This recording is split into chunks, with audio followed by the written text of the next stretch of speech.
Before we start, leave a like and subscribe to the channel. She only cried because the boy was already asleep. It was always like this. The tears came when the world turned down its volume, when there was no one left to perform strength for. She sat on the floor, her back pressed against the cold wall, arms wrapped around her knees as if she were trying to hold herself together with her own body. The apartment was silent except for the sound of her ragged breathing and the distant hum of traffic outside. "We don't have money, baby," she whispered to the emptiness, her voice barely audible, almost apologizing to the air itself. It wasn't hunger that day. She'd managed to scrape together enough for rice and beans, stretching 3 days' worth of food into 5. It was something worse than immediate need. It was the brutal arithmetic of poverty. The mental list she kept running through her mind like a cruel inventory. School supplies. The sneakers with the split seam she'd tried to hide with electrical tape, praying no one at school would notice. The field trip permission slip still sitting on the counter, because the $15 fee might as well have been $1,500. The way her son's face would carefully rearrange itself into indifference when she had to say no. The way he'd learned to stop asking. She was black, fat, exhausted, and alone. And the world made sure to remind her of this every single day, in ways both subtle and savage. At work, the looks from customers who automatically assumed she was incompetent, who spoke slower as if she couldn't understand basic English, who asked for someone else to help them. On the street, the judgments encoded in glances, in the way people clutched their purses tighter, in the surprise when she spoke articulately. At the grocery store checkout, the suffocating shame when her card declined, when she had to ask the cashier to remove items one by one, while the line behind her grew restless and irritated. She pressed her forehead against her knees and let the tears come silently, practiced at crying without making sound. She didn't know someone was listening. The man had been walking past her building, a route he rarely took, a detour from his usual path home. He'd stopped to take a call when he heard it through the thin walls, through the window she'd left cracked open to let in the spring air. That one devastating sentence, spoken to no one and everyone. He stood there, phone still pressed to his ear, but no longer hearing whoever was on the other end. It wasn't curiosity that rooted him to the spot. It was recognition, the kind that bypasses the brain and hits somewhere deeper, somewhere that money and success and years couldn't quite heal. He recognized something in that voice that no amount of wealth could fix quickly. The particular fracture of dignity worn down by an endless succession of small humiliations and impossible choices.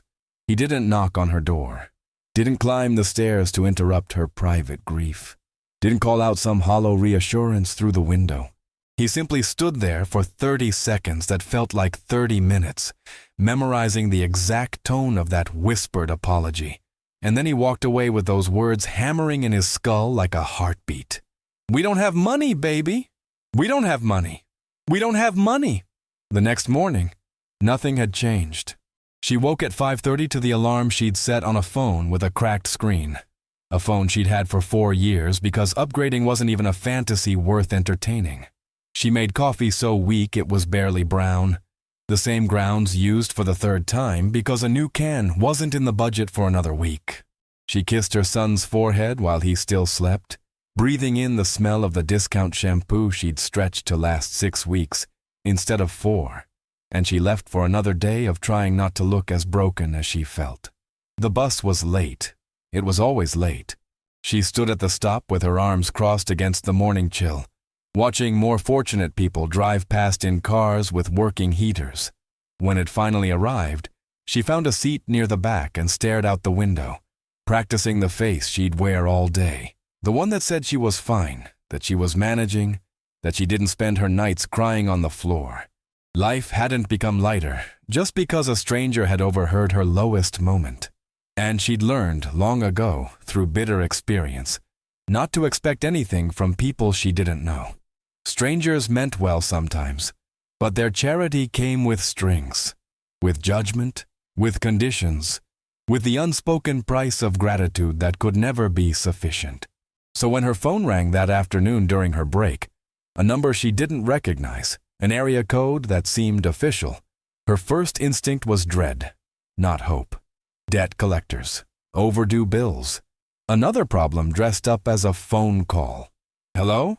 I'm calling about a position that might interest you. The voice was female, professional, clipped. Are you available for an interview? She almost laughed. She hadn't applied for anything new in months. Couldn't afford to take time off work to interview for jobs that would probably pay the same or less than what she was already barely surviving on. I think you have the wrong number, she said carefully. Is this? And the woman said her full name, pronounced it correctly, which was rare enough to be startling.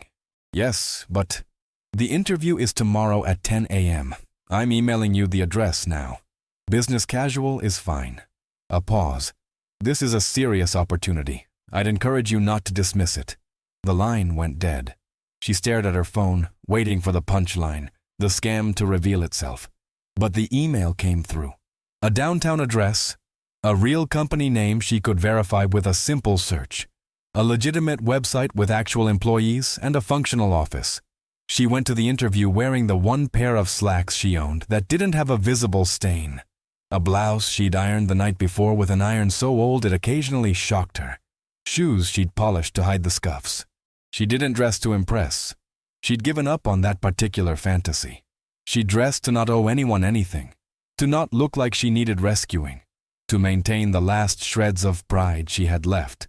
The office was nicer than anywhere she'd ever worked. Clean, quiet. The kind of place where people spoke in measured tones and the coffee was free, and actually good. She sat in the waiting area, hands folded in her lap, expecting nothing because expectation was just premeditated disappointment.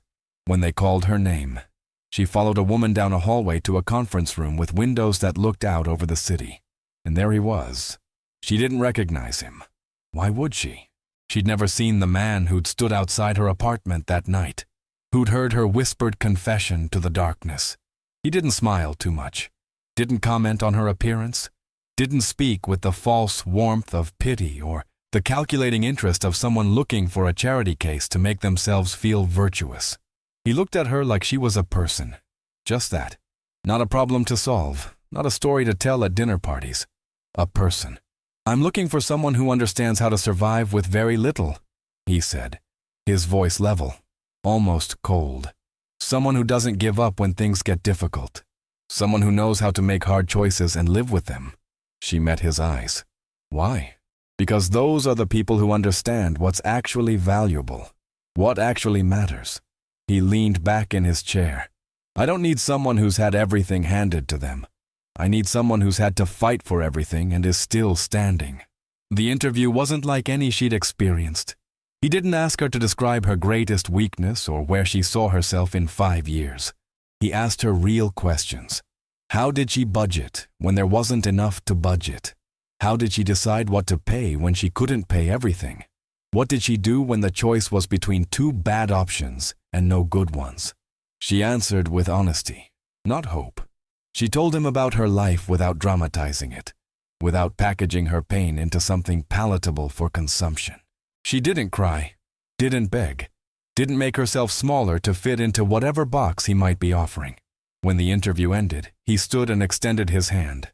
You'll hear from us within 48 hours. She shook it, nodded, and left without creating expectations in her mind. She'd learned that hope was expensive, and she couldn't afford it. That restraint, that refusal to want too much, was exactly what saved her. The offer came 2 days later. It wasn't charity. The email made that clear. It was a job offer with a salary, benefits, responsibilities, and expectations. A real position with a real title. Nothing that suggested she was being rescued or saved or lifted up out of the goodness of anyone's heart. She read the email 3 times, looking for the catch. The salary was more than she'd made in her entire life. Not wealthy person money, but enough. Enough to pay rent on time. Enough to buy groceries without the calculator app. Enough to fix the broken things in her apartment that she'd learned to live with. Enough to stop apologizing to her son for things that weren't her fault. The job itself was demanding. It required organization, trustworthiness, presence, and judgment. She'd be managing schedules, coordinating projects, handling sensitive information, making decisions that mattered. She wouldn't be the struggling single mother who got a chance. She'd be necessary, valued for what she could do, not pitied for what she'd survived. She accepted the position and cried in the bathroom at her old job before giving her 2 weeks' notice. The first paycheck felt unreal. She deposited it and stared at the balance on her phone screen, waiting for it to disappear, to reveal itself as a mistake. When it stayed, when she could actually access the money, she did something she hadn't done in years. She paid every single bill on time, not the minimum payments, not the juggled priorities, everything. Then she went to the grocery store and bought actual vegetables, fresh fruit, the good coffee. She didn't calculate the total as she shopped, didn't put things back at the register, didn't hold her breath when the cashier scanned her card. That weekend, she took her son to buy sneakers, real ones, from an actual store, not secondhand or on clearance. "Pick the ones you want," she told him. He looked at her suspiciously. "Anyone's?" "Anyone's that fit." He chose the expensive ones, not because he was spoiled, but because he'd never been allowed to before. She watched him try them on, watched his face transform with something she hadn't seen in too long. Uncomplicated joy. "These ones," he said, still waiting for her to say they couldn't afford them. "Okay," she said simply, and carried them to the register. Her boss, the man from the interview, remained distant, professional. Not warm, not cold, just appropriate. He didn't treat her like a success story or an inspiration. He treated her like an employee who was good at her job, which was somehow more affirming than any amount of praise. He never mentioned how she'd gotten the position, never asked about her personal life, never made her feel like she owed him anything beyond competent work. And maybe, she thought, he really was just a businessman who'd needed someone with her particular skills. Maybe there was no deeper story. Maybe she'd just finally gotten lucky. She had no idea the truth was something else entirely. 4 months into the job, she was called into his office for what he termed a strategic conversation. She sat across from his desk, hands folded, professionally composed but internally braced for anything. A reprimand, a restructuring, a revelation that the job had been temporary all along. She'd learned never to get too comfortable, never to assume stability would last. "That night I heard you," he began without preamble, without easing into it. "I wasn't there by accident." Every muscle in her body went rigid. The careful professional mask she wore cracked just slightly. "What?" He leaned forward, elbows on his desk, and for the first time since she'd met him, he looked vulnerable, tired, human in a way that wealth usually concealed. "I was walking a route I never take. I'd had a fight with someone, needed to clear my head, took streets I didn't know well." He paused. "And I heard you through your window. Heard you say, 'We don't have money,'" she whispered, the shame of it flooding back. "Yes." His voice was quiet, "And I heard my mother." He told her then, in sentences that were clipped and controlled but carried the weight of old pain, about growing up with a woman who was strong in public, who smiled at neighbors and held her head high, and never let anyone see her struggling. About the nights when he was supposed to be asleep, when he'd hear her in the next room, crying silently, apologizing to the walls for not being enough. "She worked 3 jobs," he said, "wore herself down to nothing trying to give me opportunities. And she'd apologize, to me, to God, to herself, for not being able to give me more." His jaw tightened, like it was her fault the world was structured to break people like her. He'd built his company from nothing, he told her, had made money, made connections, made a life his mother never got to see because she died of a stress-induced heart attack at 52. Too young, too worn down, too convinced she'd failed. "When I heard you that night," he continued, "I heard every apology she ever made that she shouldn't have had to make. Every time she blamed herself for a system designed to crush people. Every moment she thought she wasn't enough when she was more than enough." The room was silent except for the distant sound of traffic outside. "I didn't help you because I'm rich," he said finally. "I helped you because I know exactly what that sentence does to a child when they grow up hearing it. What it did to me." She couldn't speak, could barely breathe. "This job isn't charity," he continued, his tone shifting back to business, but gentler now. You've earned every dollar. You're exceptional at what you do. But I want to offer you something more. He slid a folder across the desk. Inside was a proposal for a new division of the company, one focused on creating employment pathways for people who'd been systematically excluded from opportunities. Job training, fair wages, advancement paths, childcare support. It was comprehensive, well-planned, and ambitious. And at the top of the organizational chart, as director, was her name. This isn't a favor, he said, watching her face as she read. This is justice, years late. You'll have full autonomy, a budget, a team. You'll build this from the ground up, and it will carry your name, not mine. She looked up at him, eyes burning but refusing to let the tears fall. Why me? Because you understand what's at stake. Because you've lived it. Because you won't build something that looks good on paper but doesn't actually help people. He leaned back. Because my mother deserved someone like you to give her a chance, and she never got it. I can't fix that, but I can do this. She left his office an hour later with the folder under her arm, her mind spinning, her heart doing something complicated she couldn't quite name. She didn't cry, not because it didn't hurt anymore. It did, in the way that old wounds ache when the weather changes, a reminder of damage done. But because, for the first time in longer than she could remember, the future didn't look like an apology she'd have to make. That night, her son asked her why she was smiling at dinner. I got a promotion, she said simply. Does that mean we have money now?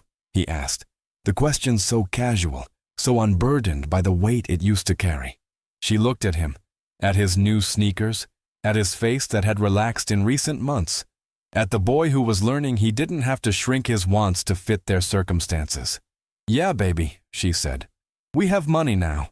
And he'd never have to hear that whispered apology again. Never have to pretend he didn't need things. Never have to make himself smaller to fit the space poverty had carved out for them. The man who'd heard her crying that night had given her more than a job. He'd given her back something she'd thought was lost forever. The ability to be a mother who could say yes, who could provide, who could stop apologizing for a world that had failed them both. It wasn't a fairy tale. It was better. It was justice, late but real. And it was just the beginning. If you liked this story, leave a like and subscribe for more.